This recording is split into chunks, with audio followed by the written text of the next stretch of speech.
How's everybody?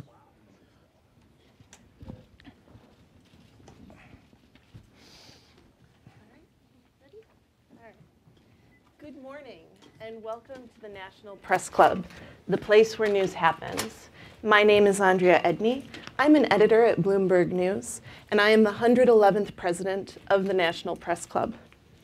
What's really happening behind the scenes at the White House? From Russia to Stormy to the wall and the next cabinet dismissal. What is the president really thinking? Who is he listening to? And what's next? We have someone with us today who's been there and gained more than 15 minutes of fame. He had a whole 11 days. She was going to say 10, by the way, but I had to correct her on the way in. We talked about it. We recounted. I am talking about Anthony Scaramucci, AKA The Mooch, former Wall Street financier and longtime friend and confidant of President Donald Trump. Scaramucci's brief tenure as White House Communications Director could be characterized as tumultuous. During his 11 days in the position, both Press Secretary Sean Spicer and Chief of Staff Reince Priebus resigned their positions in the West Wing. Most recently, Mr. Scaramucci... I get 3/4 credit for Bannon, too, though, don't I? We can talk about Bannon, too. Yeah. I think I get 3/4 of a kill. If you play Call of Duty, I think that counts. 3/4 of a kill. Yeah, you for get that. those points. All right, keep going. I'm sorry. No, it's all good. So Mr. Scaramucci has also weighed in on what may be coming next from Michael Cohen, the president's personal attorney, and how the White House is managing controversies surrounding the president. Mr. Scaramucci is still in good touch with the president and can enlighten us today about what's going on now behind the scenes at 1600 Pennsylvania Avenue. Just one word of caution. Everything here is on the record. I didn't know that. I know. Just to be clear, by the cameras, right? Yeah. Please join me, everyone. Please join me in talking to welcoming my Anthony 4-year-old kid. I'm Scaramucci. figuring he's on the record. He's got a tape recorder of the kid, you know. Well, He's listen, on it's the a record, great yeah. honor to be here. So I want to thank you, Andrea, for inviting me. It's okay. I just want to say, like, 2 minutes of remarks. Is that cool? Yeah, I think absolutely. It's super important to just like lay out, like, I mean, so I was there for 11 days, and you know, you can get it down to 954,000 seconds. Sometimes I use that; it makes me feel better. But I did three things when I was there that I thought were meaningful. The first thing I did was I turned the lights and the cameras back on in the press room, because one of the big things that we have to always be on guard for is the freedom of the press and the respect for the press. And I'm not just saying that because I'm sitting here in the National Press Club. I'm saying that because if you really look at the original documents that were put together by the founders, the press had a very, very important role in the foundational principles of our democracy. And what the founders were really trying to avoid was some level of tyranny that they experienced in Europe, or just studying other historical political systems. If they were really going to put a republic together, they knew they had to have a free press to check people that were in power. And so for me, that was very important to put that back together. The second thing I did is, you know, after Sean left, and by the way, you know, for the record, I don't really necessarily think the president wanted him to leave, but let's face it, he left because of my arrival. And so, you know, I don't, someday we'll have to have a debriefing on that after his book comes out. But Sarah, the president, made the decision, asked me what my opinion was, but again, it was really his decision to make her the permanent press secretary. And so if you're in that room, I just have to tell you, I think that's one of the toughest jobs in Washington, if not one of the toughest jobs in the world. And I think she's done an amazing job, to the best of her capability, to be as direct and as open with people as she can be, but also recognizing that there's stuff going on behind the scenes, as you're referring to, that perhaps has to stay classified or stay out of the public domain for at least a period of time. You know, things like, as an example, CIA Director and Secretary of State designee Mike Pompeo going to North Korea, as an example, would be something that they would want to hold back for a while. The last thing I did was I hired a hair and makeup artist, so I thought that was a good idea. I hired him for me. You know, it had nothing to do with Sarah. Somebody said I was hiring it for the women in the room, but that's not true. I, you know, did a lot of TV. I think men could use more hair and hairspray and makeup than women, and so that's why I hired the person. And the great irony there is she's still there. She's tweeting from the Rose Garden, and I'm here talking to you. So you see that? So it worked out well for her. My last comment, and then I'll take the questions, is that we're in this together. Whether you like the president or you dislike the president, he is the president, and I'm sure everybody in this room that's an American citizen loves the country. And if you voted for him or you didn't vote for him, whether we like it or not, we're all in it together. But one thing we should all stand for as a group of people, whatever our ideology is the openness of our ideas and the openness of our society to be able to express ourselves. So with that, I'll take any question. Thank you. So the way the format here works is I'm going to start off the Q&A session with a few questions that I've received from maybe some of you here in the audience, some people online. And then I'm going to open it up to the room. And there are mics coming around. We have Lindsay and Lori there in the back who will be bringing a mic to you. So let me get started with a few of these, and then I'll open up the questions. So you have said that you're confident that Michael Cohen is not going to turn on President Trump. What makes you so confident about that? And if he were to turn, what would he be turning about? So, I mean, here's what I actually really said, is that I said there was no reason for Michael Cohen to turn. But what happens is when you're on cable television and the anchors are very good interviewers, they try to pin you into a corner and they get you to answer hypotheticals. And so you learn early in law school not to answer hypotheticals, but every once in a while, if you do 10,000 hours of live cable television, you'll make a mistake and answer a hypothetical. So when that hypothetical was posed to me, I said that he wouldn't turn because, number one, he's got a great amount of respect for the president. Number two, there was somebody on TV. I was on Erin Burnett's show last night. I think it was Jay Goldberg.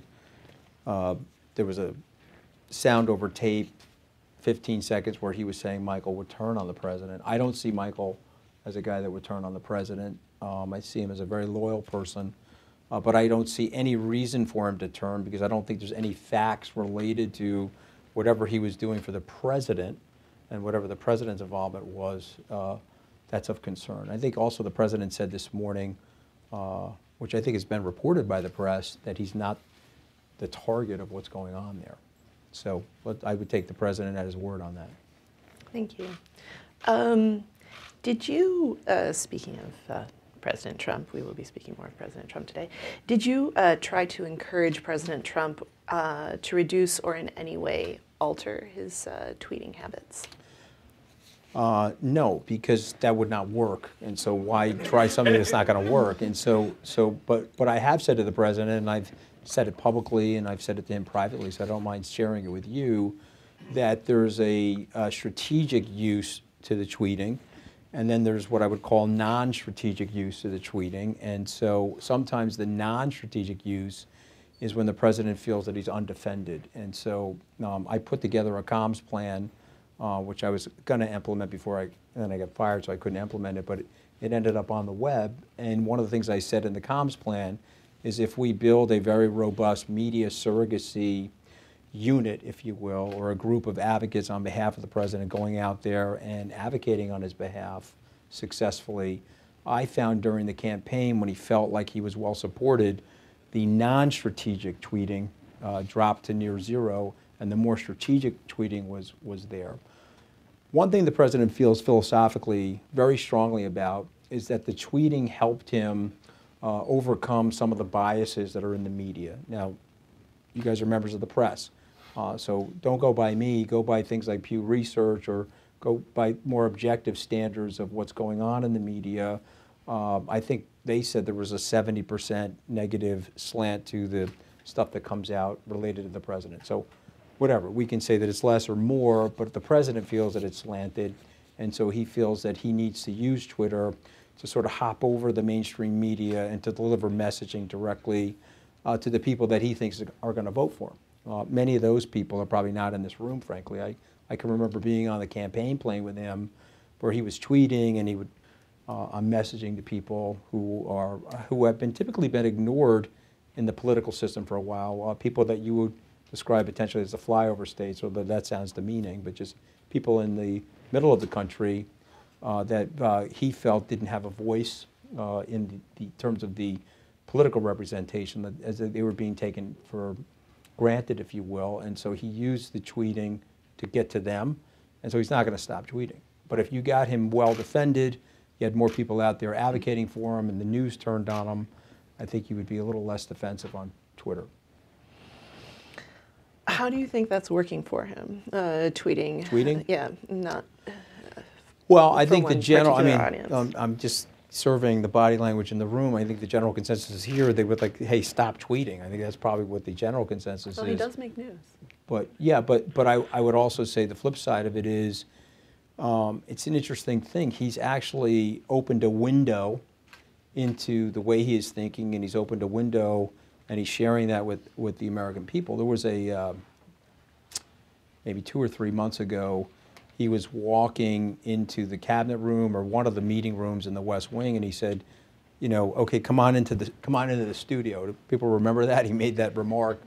And the point is that I think he feels comfortable, you know, being transparent and being open. And this is one of the things that I've said very candidly, that the wartime declaration by Steve Bannon on the American media or the international media was a really bad thing to do, because there's no need to declare war on the media. You can have an adversarial relationship. You could feel that the media is biased. But by declaring war on the media, what ends up happening is everybody gets very defensive and they get their backs up. And I'm going to give a very specific example.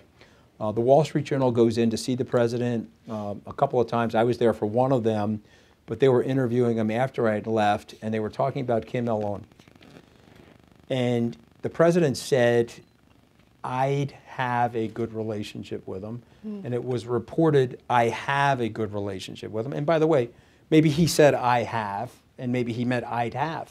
But if there was no war with the media, there would be some give-me's in the conversation. You know, there'd be less of this tension of, okay, I've got to report exactly and super accurately what he's saying to see if we can offer some level of de-escalation. Do you see what I mean? And so I strongly feel that we have to figure out a way to de-escalate that situation and to open it up a little more. Do you have any and advice? He should probably be painted outside of the box of just the conservative channels, if you will, because he's a television star. Again, whether you like the president or dislike him, he spent 15 years on national TV with very high ratings on an award-winning show. He's got a great force and power to his personality.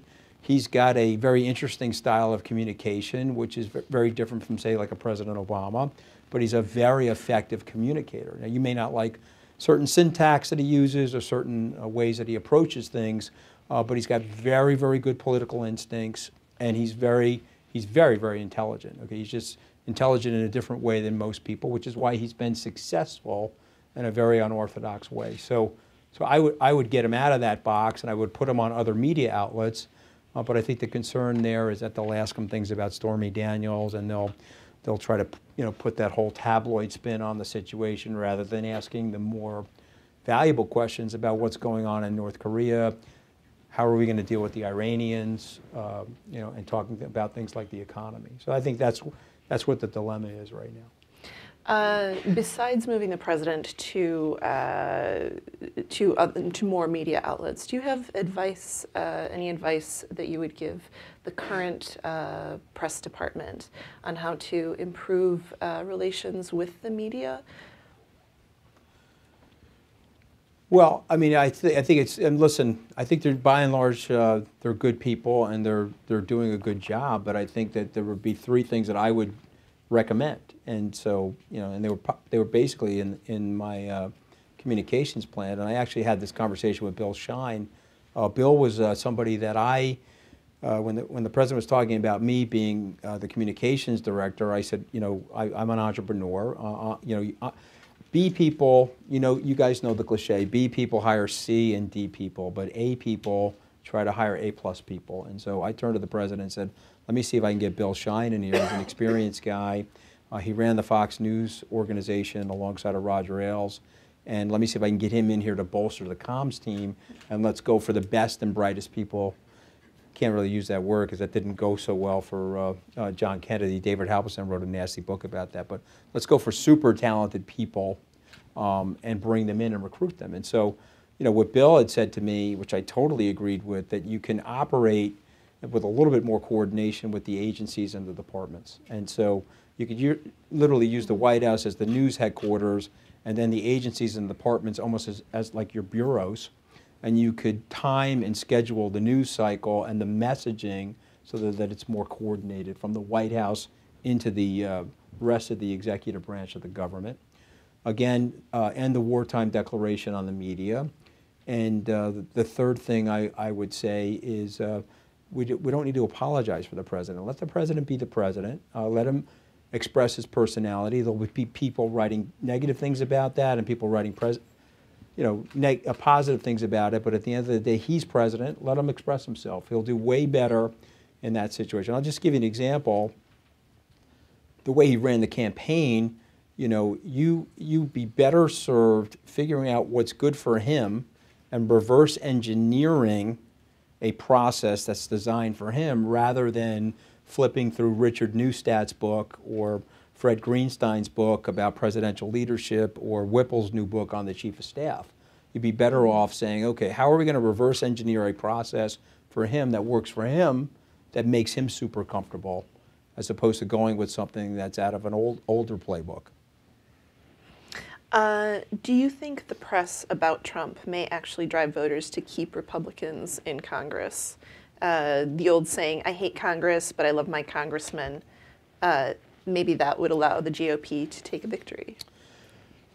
Possibly. I mean, I think that if you look through history, the 82 midterms, the 06 midterms, the 2010 midterms, the existing president in his first term, to use President Obama's own words in 2010, can get shellacked. So it's possible, because what ends up happening is the opposition party, the voters are a little bit more energized, and you typically get a little bit more voter turnout.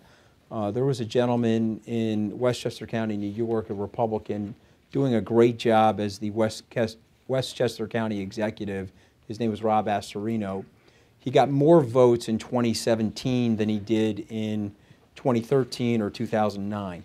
But he still lost the election to the Democratic opponent by 28 or 29,000 votes. And so you had this effective blue wave of more voter participation on the Democratic side that knocked him out of the county executiveship. And that's something the Republicans have to be super on watch for, because it's endemic in the system. It happens naturally, and there's a lot of heated rhetoric against the president, and so you could see how that base could be energized. Having said all that, when you step back and you look at the map, the Republicans still have a very good chance. And if they can get the positive benefits of the tax reform filtered into the society and have higher wages, people typically vote with their pocketbooks, and so it'll be interesting to see what happens. It probably won't be as big of a debacle, if it is a debacle, as people anticipate, or as they would anticipate as a result of history. And he may surprise on the upside, because, listen, the president surprises on the upside, much to the chagrin of his adversaries. Let's talk a little bit about some of the other people who worked or do work in the Trump White House. For example, you have called Steve Bannon a racist who has a screw loose as a front stabber. It's not the only thing I've called him, but yeah, that's among the things that I've called him. Yeah. Okay. Why do you think President Trump gave him so much power? Well, first of all, let's be fair to Steve, too. I mean, he's a very, very smart guy. He's incredibly well-read.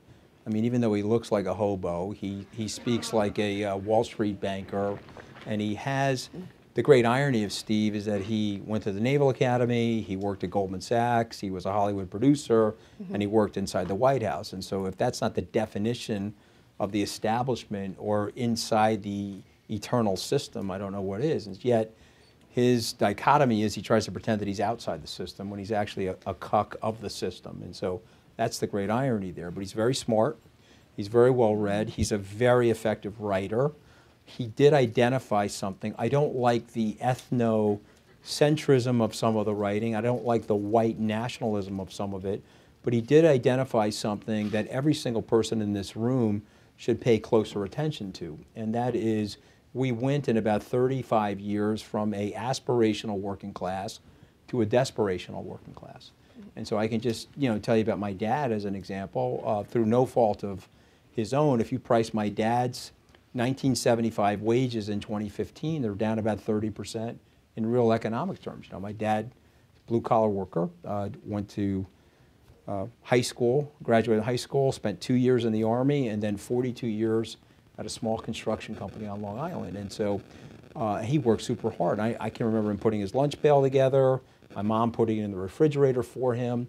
But I also remember us growing up in a very vibrant middle-class community. There were Sears Toughskins. We were putting air conditioners in and out of the windows. We had macaroni on Sundays, and we had a very strong middle-class community of people that didn't go to college. If you go out into the country today, and it's no fault of any one person, but globalization, the intensity of competition for labor, the supply of labor, excess global factory capacity has left many Americans feeling desperational. And just look at real wages. 35 years of stagnant wage growth. The last 6 years have been terrible, frankly. The last 12, even worse.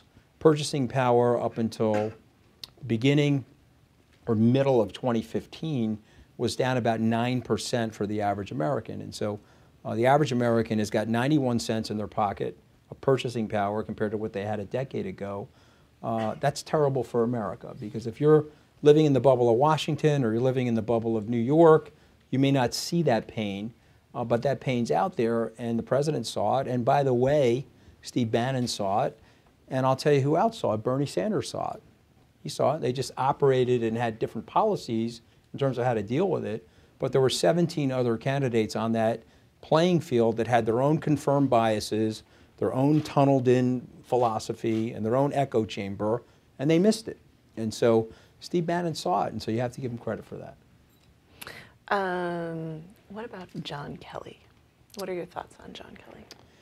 I don't know him. I spent 4 minutes with him. 3.5 minutes of that was him firing me, and then there was like 15 seconds of handshaking. So I don't really know him. I'll tell you something really funny. I won't mention the names of the generals, but after I got fired and I walked out of the White House, a couple of the Army generals sent me texts. I've been in Afghanistan on troop support missions. I've been in Iraq, and a couple of the Army generals sent me texts that the Army has your back. So I don't know him. I think he made a mistake because obviously he didn't know me. I could have certainly worked for him and subordinated myself to him. And it made him look tough and strong and like he was taking control for about a day. Okay, it made the president look bad because I worked for the president for 2 years. You could look at my campaign donations, my donation to the PAC, the inaugural committee, the campaign, a very loyal person. And so hitting me that hard, I think was a mistake. And I think it showed up in terms of the culture of the White House. And so I don't fault him for firing me. I obviously made a mistake. I've said publicly that I'm very accountable for that mistake. And frankly, that mistake cost me my job. So I don't know what more I can say about it. And it was his right to fire me. And so I don't hold anything against him for him firing me. But if someone's asking me a question about the culture inside the White House, look, Washington, a lot of these people are on spin cycle. New Yorkers are on rinse cycle. You see the difference? Okay, so I'm going to tell you the truth. And people don't like that in Washington. For somebody who shows some disdain sometimes for Washington, you do comment on politics quite a bit. Why is that? Well, hold on. Some disdain for Washington? I mean, let's just talk about Washington for a second, okay? Let's talk about the circuit inside of Washington, because I think it's just very important. The circuit, Heilman calls it the circus, but let's just call it the circuit for a second, okay? One of the things that Steve Bannon and I agree on is that there's a business model to the swamp. There is a thing going on inside of here that may be very disconnected from the American people. If you step back and you look at it from a macro point of view, the 5 suburbs around Washington are growing and flourishing, and they're acyclical. There's no cyclicality to their economies. The American people are totally different from that. In Washington, you know, the Congress insider trades on information that they have, and they feather their bed through the relationships that they have with the special interest groups and the lobbyists. The American people don't have that as an advantage. Now let's step back. In Washington, over the last 17 or 18 years, we've generated $13 trillion of deficit spending, more than the last 230 years combined. And where is it? What's going on? Okay, are the bridges, roads, tunnels, are they being reformed, reshaped? Is the infrastructure being refortified? What about the unevenness of our education system? The K through 12 education system, the public education system in the country is broken. And by the way, I'm the product of a very good public school system, and I'm a Republican that believes in public education. You want to reform education in the United States. I get the whole experimentation with charter schools, but it's not going to come from the charter schools. It's going to come from a very broad-based, rigorous public education reform. But if Condoleezza Rice was sitting here, Secretary Rice, she would say, tell me the zip code of the kid, and I can tell you whether or not they can get a good education. Is that the society that we want to live in? I mean, we accept in the United States that there will be uneven outcomes. Okay, we're in a capitalist system by and large, and so we know that there'll be uneven outcomes, but we should be in a society that's doing its best to create equal opportunity for people. Okay, and so when I sit here and I look at Washington, I take a step back and I think of the trillions of dollars of deficit spending, the unevenness of the relationship that these representatives has with the general public, the lack of honesty and accountability. There's no wonder that President Trump got elected. You know, if you guys think that he's that far off the mark of the relative discontent that's out there in the country, you may not like his style, but I'm telling you, a lot of people are upset with what goes on here in Washington. And so I comment on it because I am the product of the American dream. I grew up with parents that were modest people, very, very hardworking, and I was able to rise in class and create a level of financial independence for myself and be able to give to charity and be able to help my children and other family members and, you know, frankly, anonymous people. That is a gift that's been given to me by the United States. That's been a gift that's been given to me by America. It couldn't have happened in Italy. It wouldn't have happened in other parts of the world, but it can happen here in the United States. Do you want that to go forward? Do you want people that grew up like me to have that same opportunity? Or do you want a guarded political class and rich economic class that's sucking up all of the assets and sucking up all of the opportunity? Is that what we want in our country? I'm telling you, we don't want that, because you don't want to live in a barbed wired fence in your McMansion while your fellow neighbors are suffering. And you can and there's only one way out of it, is that's the free market principles, because capitalism has lifted more people out of poverty than any other system. I'm not saying it can't be regulated, but we've got to reset the table here and stop the nonsense here in Washington. So I have more than a little bit of disdain for Washington. There are a number of people in this room, I think, who are trying to hold many people in Washington accountable here at the National Press Club. Ask them about the insider trading. So Schweitzer writes the book, they vote out the insider trading, and then they vote it back in by voice vote so it doesn't show up on C-SPAN. Ask them about that.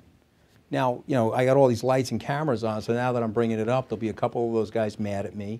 And so what they'll do is they'll tell their political operatives to leak a nasty story about me, but listen, leak it anonymously. We can't have anybody know. You know, let's do some opposition research on the guy. Let's write something that's really nasty. Oh, that's going to scare me, man. I'm telling you, I'm a very thin-skinned guy. I mean, give me a break. You know? You've got a book coming out in a few months. It's supposed to be about how Trump's mind works. Can you share with us some of the highlights of your book? Well, I don't know who characterized it as that. I mean, I'm not that presumptuous to think that I know how the president's mind works, but what I'm writing about is, and the working title is The Blue Collar President, because Don Trump Jr. talks about his dad as being the blue collar billionaire. And so I'm writing a book about how a billionaire living in a tower on Fifth Avenue adjacent to the Tiffany store identified something that was going on in a neighborhood similar to the one I grew up in, the quintessential working class neighborhood. How did he identify it? What did he see that other people didn't see? How was he able to make the crossover between dealing with the elites, like the European elites, like the president of France, and also dealing with the average working class person? And so it's 8 or 9 chapters. One of the chapters is actually called The 12th Day, because I want to write about what happens to you when you go through the sausage factory of the American media. You're fired, you're dumped out of the White House, and on the 12th day, where you think you're supposed to be going back to the White House to execute your comms plan, you're lit up in the American and the international media. And how do you handle it? How do you handle yourself? How do you put yourself back together? How do you think about yourself? Because I think it's instructive for kids. At the end of the day, everybody is going to make mistakes, and it's how you handle them and how you adjust and adapt yourself to life that sets your life up for the future. And so I've got a little bit of that in there as well. But it'll be a fun book. There's a lot of funny stories in there. A couple of those stories I bounced off the president, make sure he was cool with me writing about them. But there's some fun stuff in that book, and very, very revealing stuff about how real life really is, not the sanitized version. This is not going to be, you know, one of those political memoirs where it's totally politically correct and I come out smelling like a rose. I come out terrible in parts of my own book. Okay, I made a lot of mistakes, and I would rather have my 5 children and students around the world look at the thing for what it really is, as opposed to what I'm trying to pretend it is. See the difference? Mm-hmm. So it should be a fun book. Hopefully you'll invite me back. We'll talk about it. We would love to have you back. We'll you should come back and introduce your book here. So before I open up the room to the Q&A, let me just ask you about one thing that preceded your experiences at the White House. That is SkyBridge. What's going on with SkyBridge and your stake in SkyBridge right now? I think it's before the CFIUS at the moment. So what's going on? Well, I mean, that was great. Like when I was in the White House, that was the big bombs they were dropping. I said to the president, syphilis, it sounds like a venereal disease, right? These guys are writing like 10 articles about syphilis a day, you know? So unfortunately, the way the system works, if you're an American entrepreneur and you built your business over 13 years and you've got 70 employees and $13 billion under management, and you want to serve the country, you have to sell your business. You have to unload all of your assets. And so what's curious about this is one of those barriers to entry to get into the swamp, to get inside the barricades of the swamp, because you know, you've got a very strong duopoly. They really don't want a third party to come in here and disrupt their system. And then the second thing they really do not want is business leaders coming into the swamp. One of the most instructive things, and I was actually reading this to my wife 2 weekends ago, in the FT, the weekend lunch with the FT was with a Russian oligarch, and one of the cutout quotes was, "The reason I have survived is that I have figured out that I can't transfer my business power into political power without dying." Okay, and it was a very interesting thing, because the swamp does not like business people entering into the system, because what the swamp does is the swamp sizes you. Can the person be bought and controlled, or can the person not be bought and not controlled? And if you can't be bought and you can't be controlled, then they got to annihilate you. They got to figure out a way to remove you from the system. And so one of the things is you have a very, very high barrier to entry. And so I put my business up for sale at auction. There were 4 bidders. The second highest bidder was from a Chinese conglomerate known as H&A. The highest bidder, incidentally enough, would have made me $14 million richer, but it would have caused the elimination of 45 of my employees. And it was an American-based company, no CFIUS approval. I went with the second highest bidder because I didn't think that was fair to my employees. They helped me build that company. I was going to go serve the country, and the business model and the business plan that they put forth was to keep my staff in place. I thought that was very important to me and to them.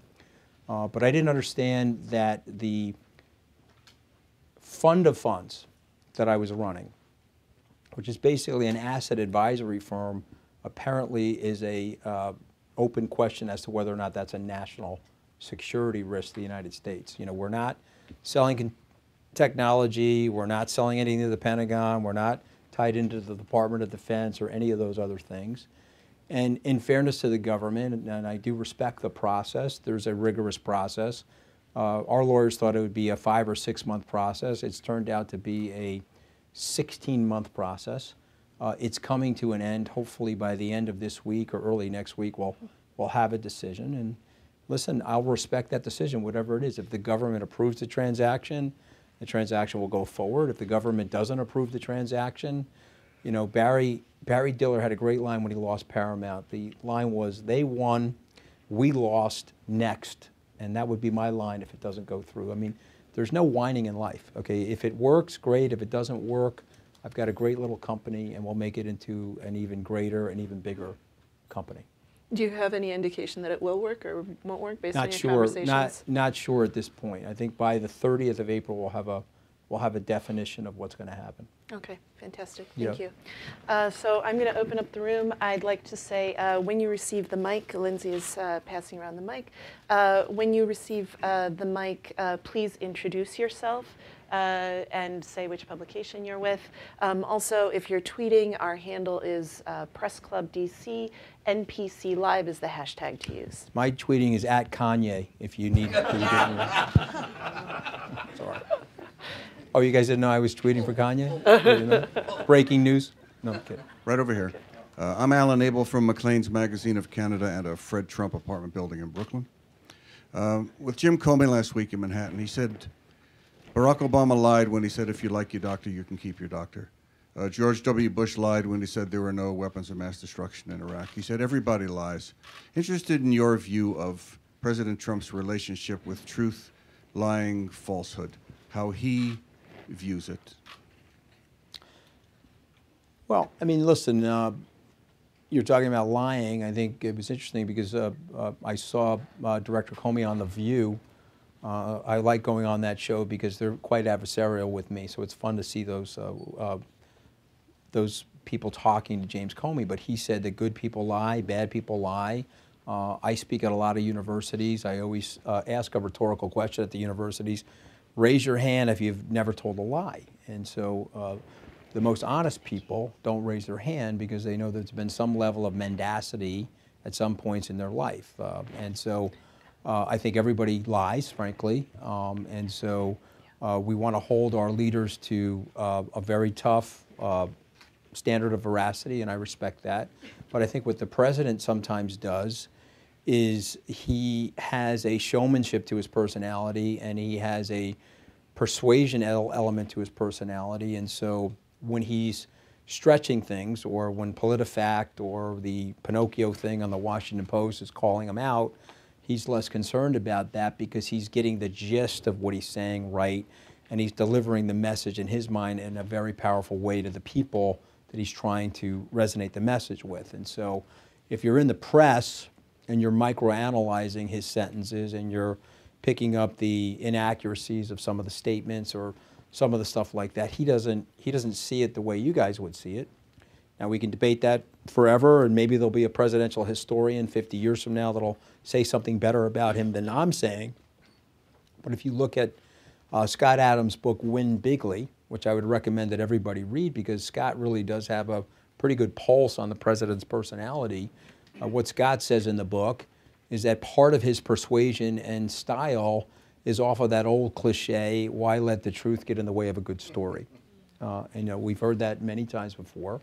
But on real stuff that really, really matters, I think you would be blown away at how temperate he is, how deliberate he is, how cautious he is on decision making. You would be blown away at matters of consequence, putting people in harm's way.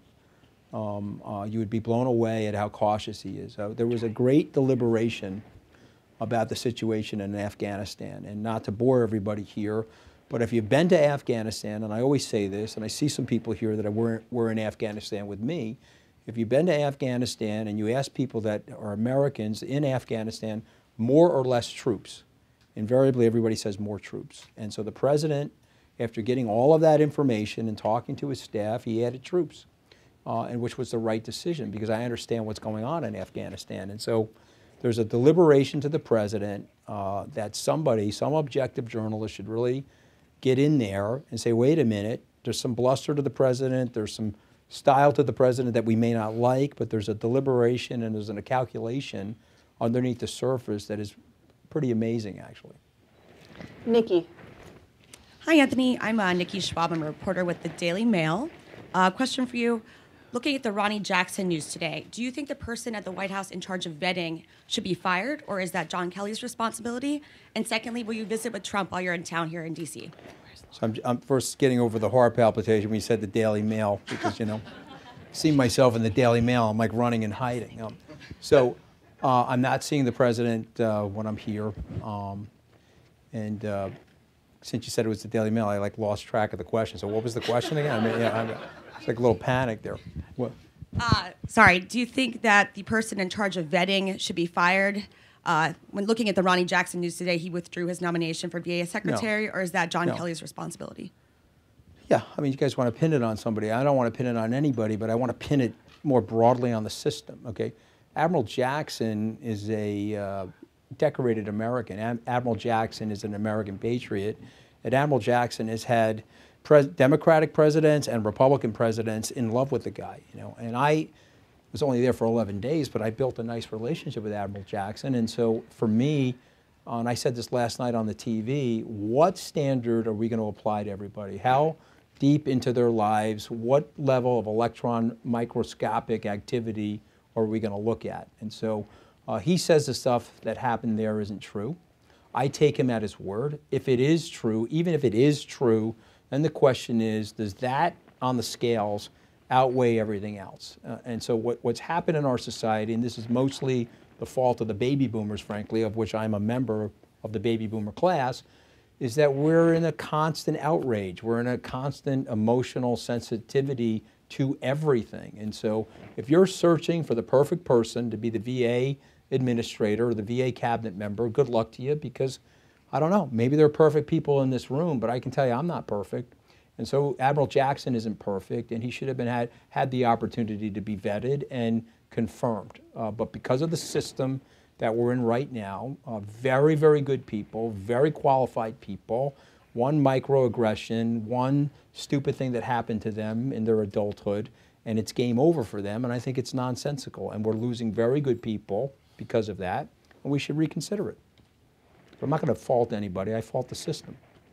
Thank you. Anthony, good to see you again. How you doing, Brian? Pretty good. Brian Karen with Playboy, and before we go full disclosure, he sat down to do the Playboy interview with us. And I only read Playboy for the articles, though. I just want to be on the record for that. Okay? And I'm the excuse everybody gives for buying the magazine. Even when I was 13, I was reading it for the articles. Go ahead, Brian. I wanted to follow up on something that you said earlier about the president's bluster, and there's two questions from it. Do you think it was, in the Comey notes, on page 10 of the Comey notes when they were released, the president talked about jailing reporters. Now, I'm going to give you more than 3/4 of credit for Bannon. I know a lot of that came from Bannon, the war against the media. But the president has continued it and has talked about jailing us.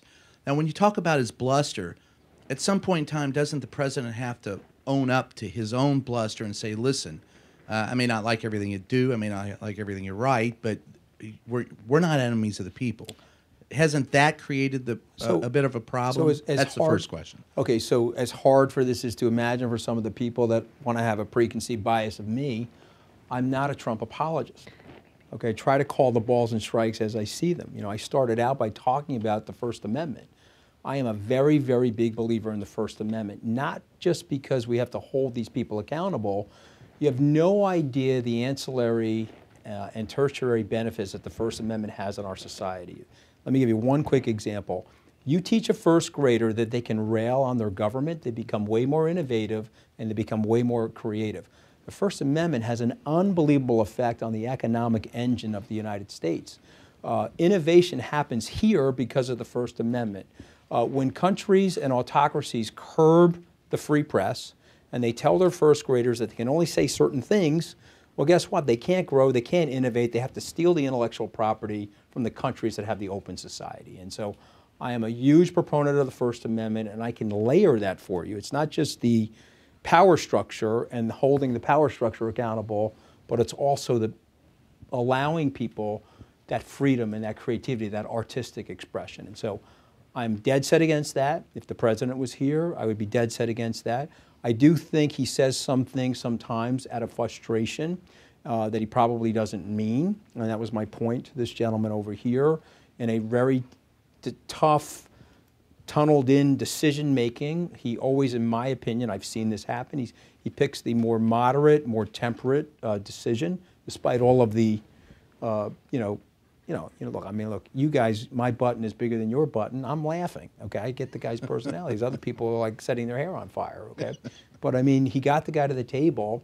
There's a deal that could potentially be worked out here, and I think it would be a landmark, historic deal. You'd have to give, if the deal comes to pass, I hope the American media and the international media will give him some credit for resolving a problem that's been intractable for 65, 70 years.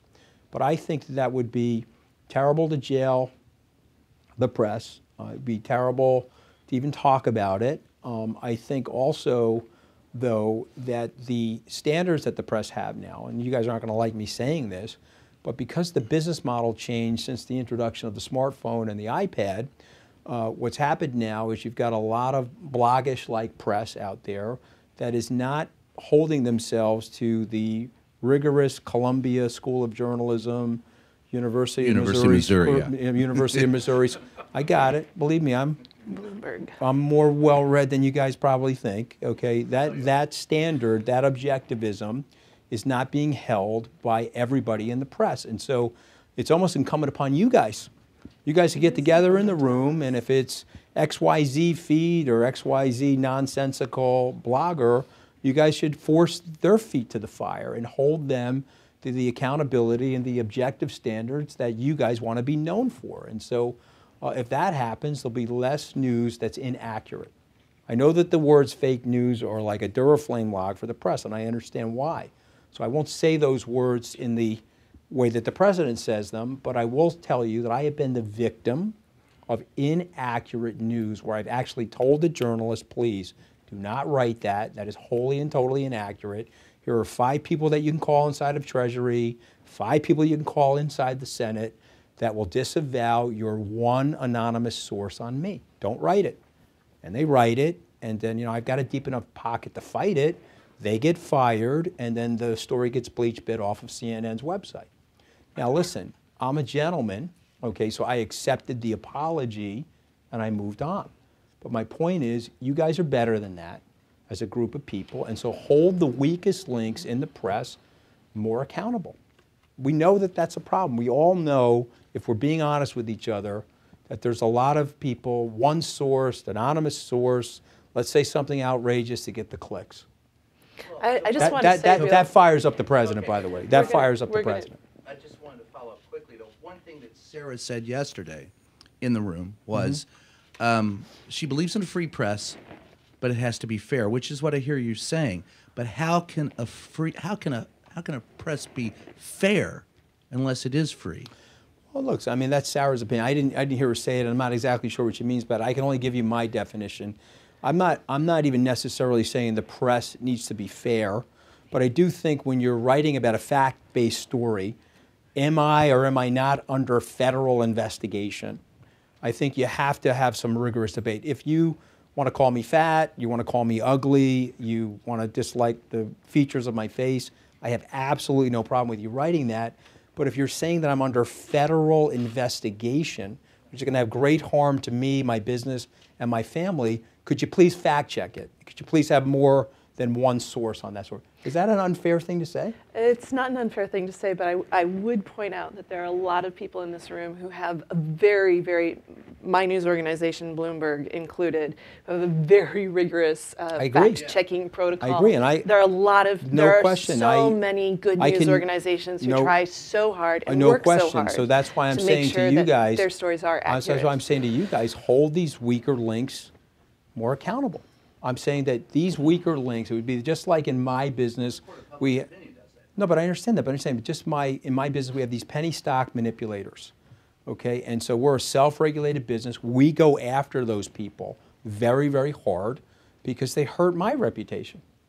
And that's what's going on. You have penny stock manipulators in your business, metaphorically. You got to go after them. We need to take a few more questions. I see the mic over here. Hi, I'm Chris Teal with the in-house newsletter at the club. You talked about... Sorry, my back is to you guys, by the way. I don't take it personally. You talked about needing to get the message out about the tax reform in November. It really is, it's going to help the Republicans in the midterms. Does it kind of undermine that when you have the president showing up in West Virginia at an event about tax reform with his prepared remarks, throws them away like my nephew might, and kind of goes on to talk about other stuff? Does that not kind of undermine that messaging strategy? Okay, so let me just be clear on what I was saying. I was talking less about the messaging and more about the real economics of disposable income. So as the tax reform takes hold and these corporations start migrating more capital back to the United States, you'll see more disposable income show up in the paychecks of the average American. And so it's less about the messaging and it's more about the real economics.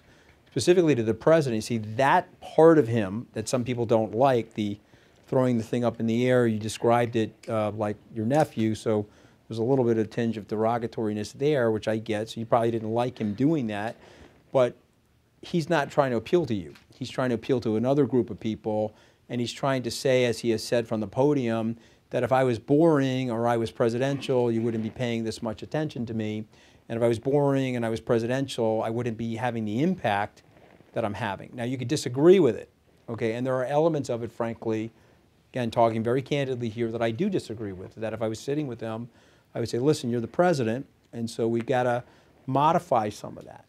But I think what happens with him is that he's getting hit so hard. You could feel it in his voice this morning on Fox and Friends, okay? He's getting hit so hard, and he thinks that there's a level of unfairness in terms of what's happening to him that it brings out the fight in him. And so that's where that stuff gets instigated. But like I said, better media advocacy, better support, a more broad-based, deeper communication strategy, and also dialing into what the president likes to do and what he doesn't like to do, and organizing his staff to allow him to do those things. He'll be way better, he'll be calmer, and a lot more will get done. But listen, I think he's done an amazing job. You guys may disagree, but I go through businesses, I go through job growth, job opportunity. There are 14 states now that are at their historical unemployment lows. Kanye pointed out yesterday that the African-American unemployment, people are giggling, but you know what? The guy got the message out. 59 million Twitter followers, his wife has. He's got like 19 million. My point is, the economy's better. You look at the economic dashboard for the United States, we're growing. Okay, there's a big opportunity. I predict that he'll solve the North Korean crisis. I predict that the surprise to the upside for this American president will be with Iran. I think he's on track to do something very historic in the Middle East. Okay, the Saudis are getting along better with the Israelis. Israeli planes are allowed to fly over the peninsula. And I predict that he will cut a deal with the Iranians that's very different than the deal that's in place right now, to the great shock and dismay of the intellectual elites and that are in our society. And so let it play out. He's got an interesting, unique style, and he's got the bandwidth to go into the heartland, but also talk to the president of France. He can do both things. He's a very, very unique individual. Do you have an idea of what that deal might look like? I don't, but I bet you it will happen. Okay. Okay, because I know the guy's personality. Derek. Hey, Anthony. Derek Walbank from Bloomberg. I run the U.S. government breaking news desk. I'm chairman of the board of governors here at the Press Club. You mentioned early in your remarks that the tax law has to play out. People have to start feeling that in their paychecks. I'm wondering, however, when you look at the tariffs that were put on steel, aluminum, the Chinese response to that, if you overlay some of where the tariffs would get put on from China with a map of swing districts, you can count at least 10 House and Senate swing seats, I mean true toss-up seats, in soybean country, which is going to get targeted. Was it a mistake strategically for this president to go at tariffs in that sort of way, so close when he really needed the tax message to take hold? Okay, so really good question, very insightful on political strategy, right? So we won't know the answer to that until after the midterms. We can then analyze that and say, boy, that was a blunder, if he loses those districts. However, the game that he's playing is a much longer term game, okay? You don't need my boring dissertation on trade policy, but we need to do a better job of explaining to the American people our trade policy, okay? One of the most successful things that the United States did over the last 73 years is help the world grow its middle class. And if you look at the Marshall Plan, concomitant with the uneven trade policy that we've had for 73 years, it has actually helped the world. It has done exactly what Dean Atkinson, George Marshall, and Harry Truman thought it would do. We have greater global economic interdependence as a result of that uneven trade policy. But we've had the deleterious side effect of losing the standing of the American working class family's real wages. And so all the president would like to do is create more symmetry in the trade and make the trade fairer free trade. And so he's asked them to consider reducing their tariffs and reducing their quotas. And if they're not going to do that, he's going to raise ours. Okay, and what will happen is there'll be some pain in the beginning, but people are not stupid. President Xi's not stupid. Like he did with the auto tariffs, he'll bring them down. And I'll make one more prediction here. The deal that we are about to sign and ratify with the South Korean government will be the template for free trade, the future of free trade. And when the Wall Street community steps back and looks at the fairness and the symmetry in that deal, and that deal is used as a template for the rest of the trading partners, you'll see that he's out there protecting American interests and American businesses and American workers. But if you think that we've had free trade for the last 73 years, you're not studying the trade policy properly. You're not understanding that our goods and services have been embargoed into these other countries, and we've allowed their goods and services to flow freely into our country. One specific example, then we can go to another question. In 2008, the Chrysler Motor Corporation, if it was able to sell its population proportionate quota of Grand Cherokees into Japan, just that one country, they never would have had to file bankruptcy. So all the president is asking for, you're sending your cars here, God bless you, we'd like to send our cars there. And we'd like to send them at the same quota, population proportionate, as you're sending to us. I think it's very, very fair. And I think the big dilemma is it hasn't been explained properly to the American people. And so we have to do that. If we did something, though, to be clear, if we did something population proportionate with China, we would be sending far more Chevrolets to China than they would be sending Geelys to the United States. We wouldn't, though, because they don't have the demand. Because if you really study China, there's only about 375 million people in China that have actually urbanized. Most of those people are still living in poverty and still living in rural communities. But I get the point that you're making. And I think that the president has a very strong relationship with President Xi. Do not underestimate that relationship, and don't underestimate the common interests that they have together. Think about it this way. If we are the base of the world's consumption, China is the base of the world's manufacturing. There's a harmony there. And what the president would be saying to the president of China, help me please, with the middle class and lower working class people, more aggregate demand in that community, more purchasing power is better for the world, better for China, better for the U.S., and help me do that. We're at a stage, we're at an inflection point now where China no longer needs to be categorized as a developing nation in the WTO. They're going to be the largest economy by 2035, possibly 2040. And if you look at their population, they should be. It's been an economic miracle for them, but give us some help here with our middle class and working class people. I think the message has to be stylized in a way that's much more broad-based than it currently is. Thank you. We have time for one last question over here. Yeah. Hi, Mr. Scaramucci. Hannah Northey with E&E News. So today, EPA Administrator Scott Pruitt is on the Hill defending himself from a series of damaging reports.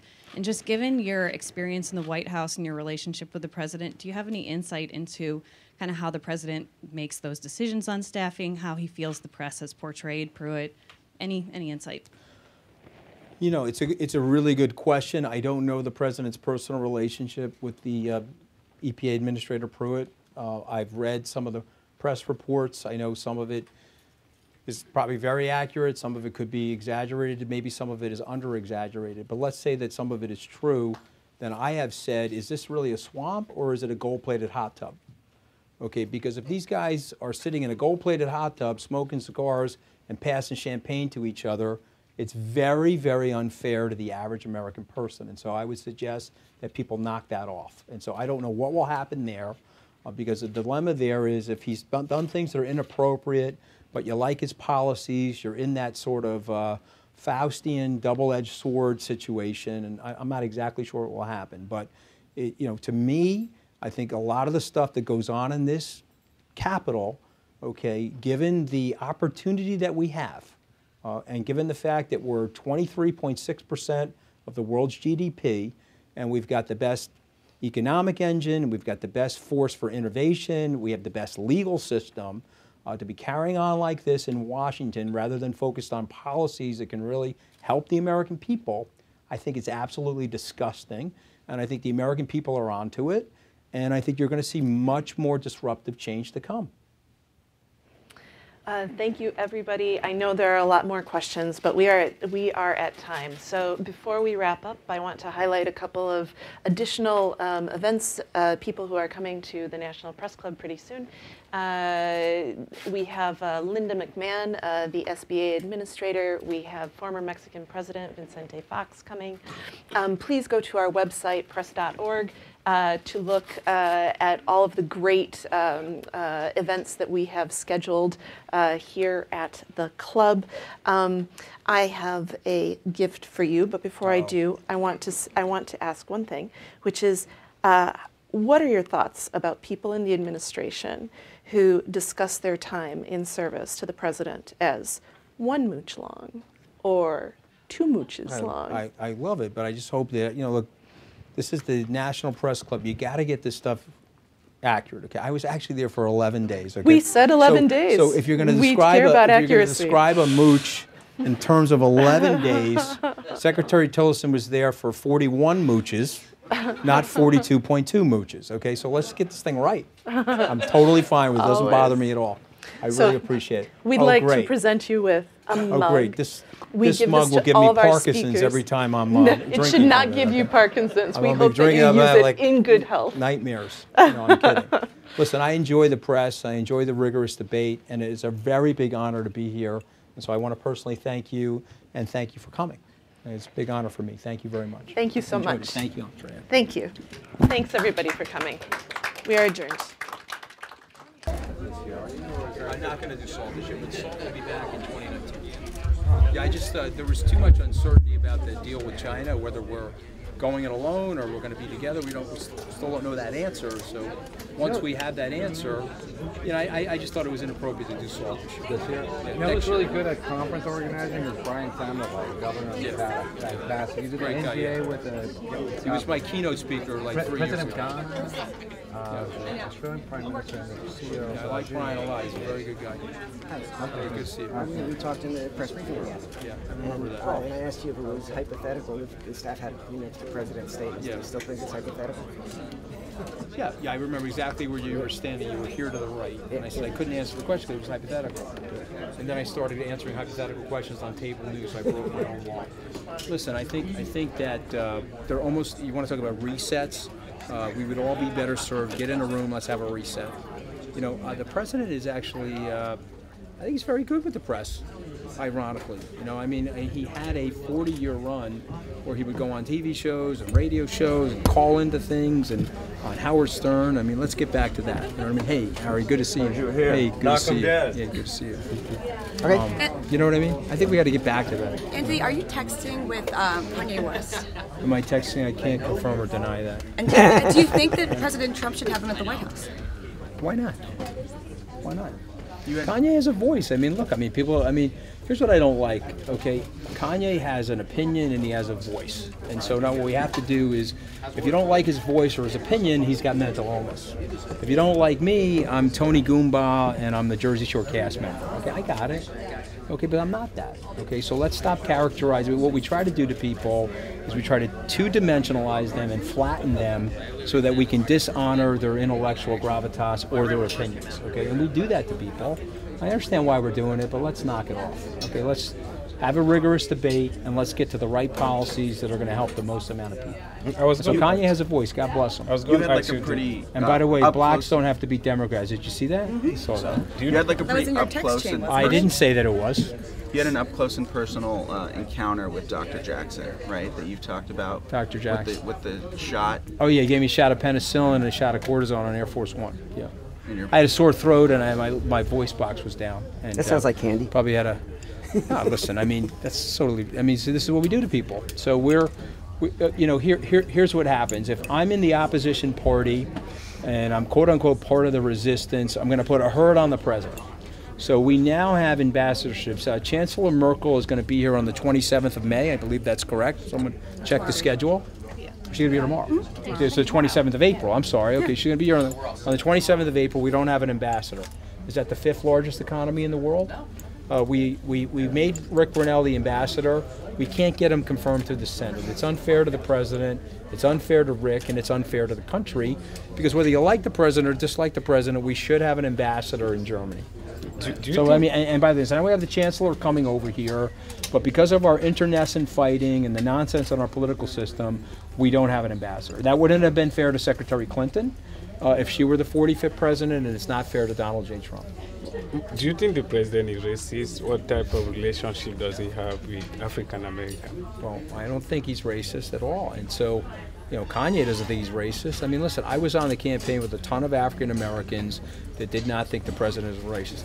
The president is an equal opportunity person. The president will rail on you whether you're black, green, yellow, or red. Believe me, he picks on everybody. And he's a guy that will give you opportunity. He's the first person to have a woman campaign manager. He's a person that I don't think he sees color.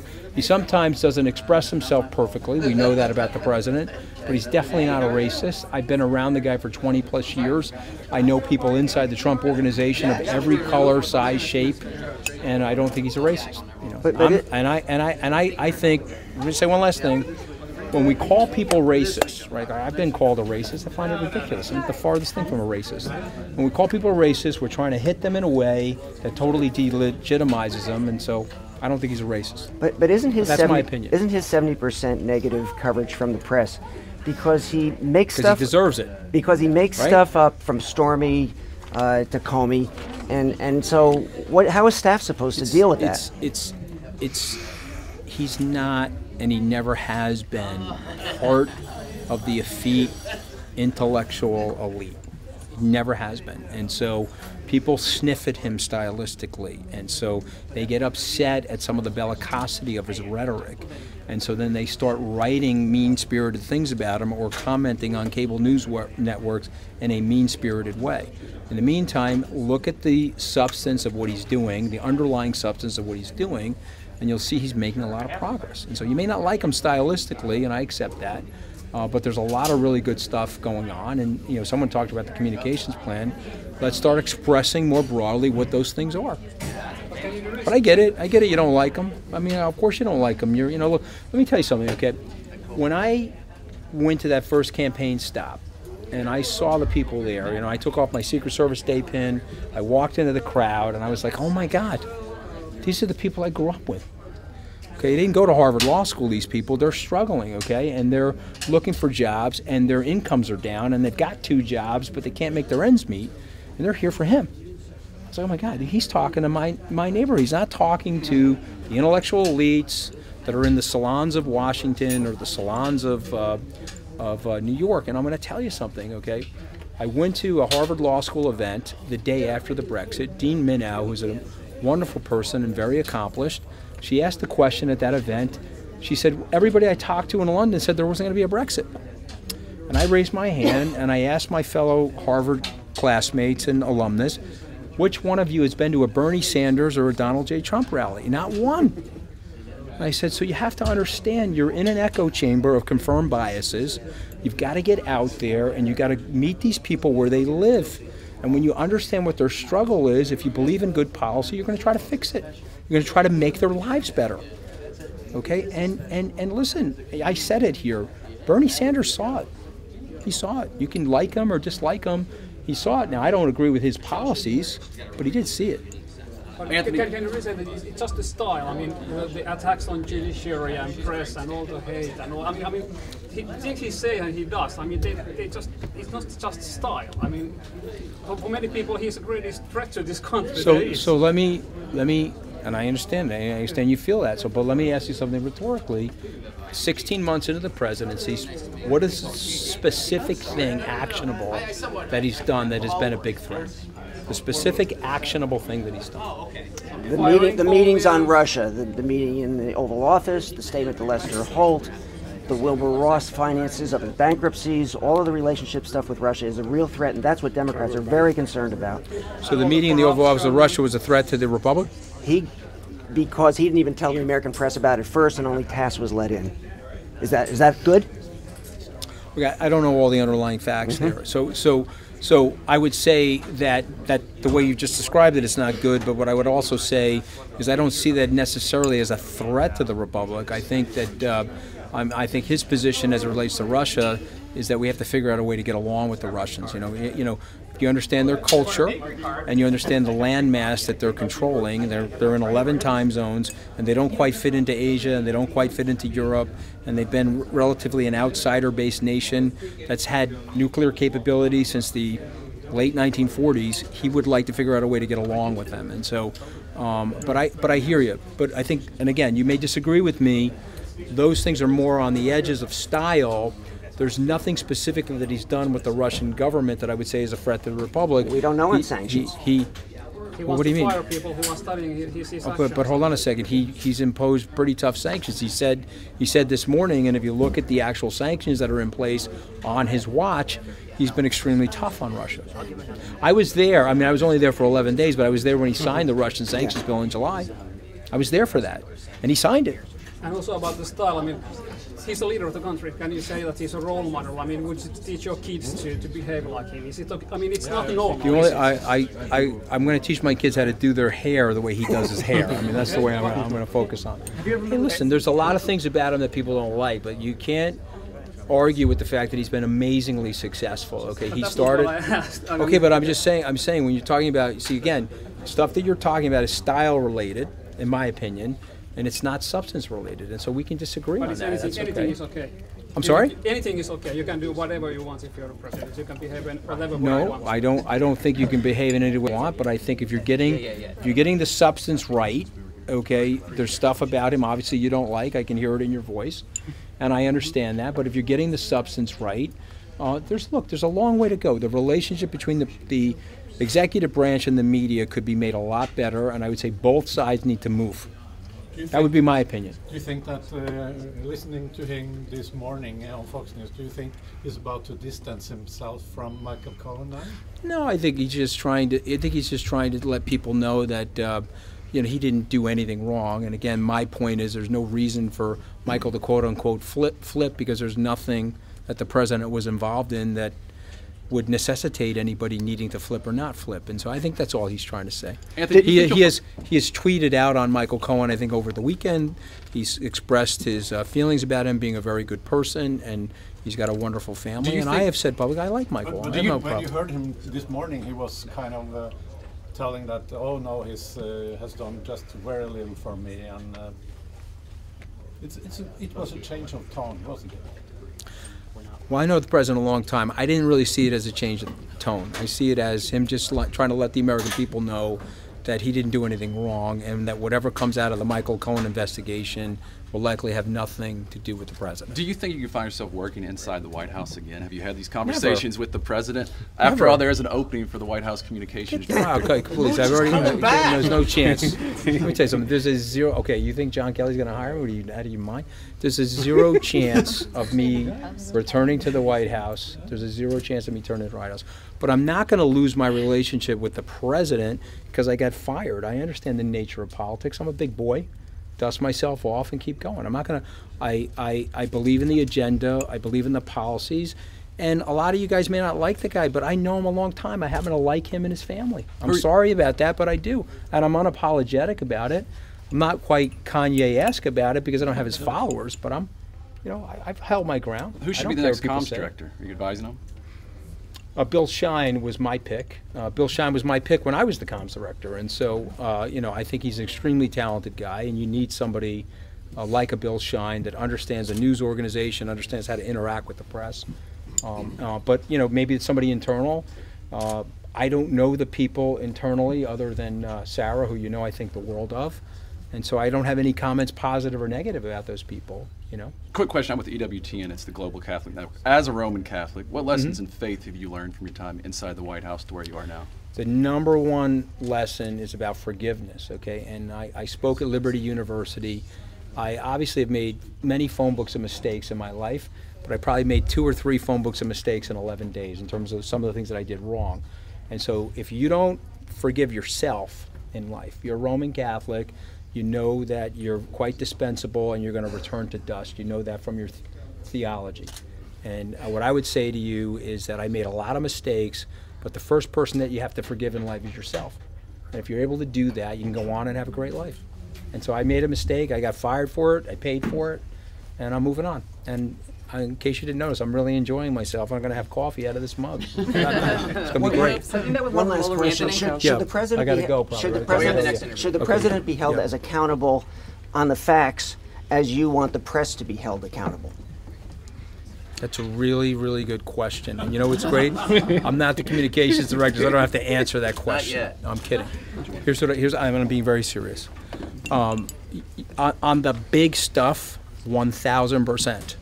On the little stuff, I would say no, you're not going to change his 72-year-old personality. I'm just being as candid as I can. But on the big stuff, yes. The White House has a responsibility on the big stuff to be as accountable as I would like you to be accountable. I do believe that. I think there's symmetry there. Okay, but read Win Bigly. You'll enjoy the book, and you'll learn a lot about the president in the book. Good answer. I got to go. Okay, sir. Hey, appreciate it. And I appreciate you being kind to me in the press Do you conference. share Kanye and Trump's dragon energy? Do I? I don't know.